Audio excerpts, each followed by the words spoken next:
સિટીમાં દારૂની છૂટછાટને લઈને એક સામાજિક કાર્યકરની જાહેરહિતની અરજી. ગીર સોમનાથના સામાજિક કાર્યકર ઇરફાન ભંગાની હાઈકોર્ટમાં અરજી. માત્ર અમીરો દારૂ પી શકે તે માટે ગિફ્ટ સિટીમાં છૂટછાટ. સરકારે માત્ર ધનવાનો માટે દારૂની છૂટછાટ આપી છે. સરકારે સમગ્ર રાજ્યમાંથી દારૂબંધી ઉઠાવવી જોઈએ. સરકાર દારૂબંધી ઉઠાવવા માંગતી હોય તો લીકર ફેક્ટરી આદિવાસી વિસ્તારમાં સ્થાપવી જોઈએ. ગિફ્ટ સિટીમાં 500 કરોડની પ્રોપર્ટીની ડીલ છે, તો ગિફ્ટ સિટીમાં 108 કરોડ મેમ્બરશીપ લેવા માટે ખર્ચ કરવામાં આવ્યો. વધુ માહિતી મેળવીએ સંવાદદાતા અનિતા પાસેથી. અનિતા, ગિફ્ટ સિટીમાં દારૂ છૂટછાટને લઈને એક સામાજિક કાર્યકરની જાહેરહિતની અરજી, શું વિગત?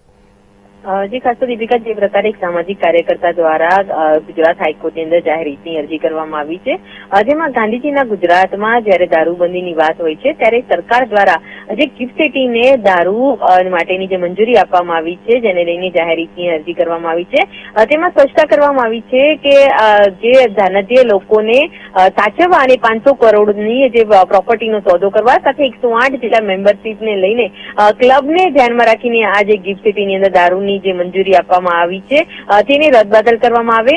આ જે જાહેરહિતની અરજીની અંદર ખાસ તો સરકાર અને નાર્કોટિક્સ વિભાગની સાથે ગૃહ વિભાગ અને ડીજીપીને પણ સંબોધવામાં આવ્યા છે, કારણ કે જે પ્રકારે દારૂ પીને અકસ્માતના કિસ્સા પણ બનતા હોય છે, ડ્રિંકિંગ ડ્રાઈવના કારણે નિર્દોષ લોકોના મોત થતા હોય છે. આ સાથે લઠ્ઠાકાંડને પણ સંબોધવામાં આવ્યું છે, કારણ કે ગુજરાતમાં દારૂબંધી હોવા છતાં બી મોટા પ્રમાણમાં દારૂની હેરાફેરી થતી હોય છે, દારૂ ઝડપાય છે.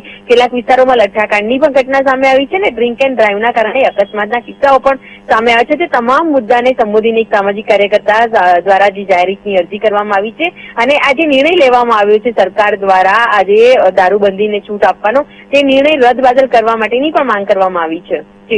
જી આભાર અનિતા, સમગ્ર વિગત આપવા બદલ.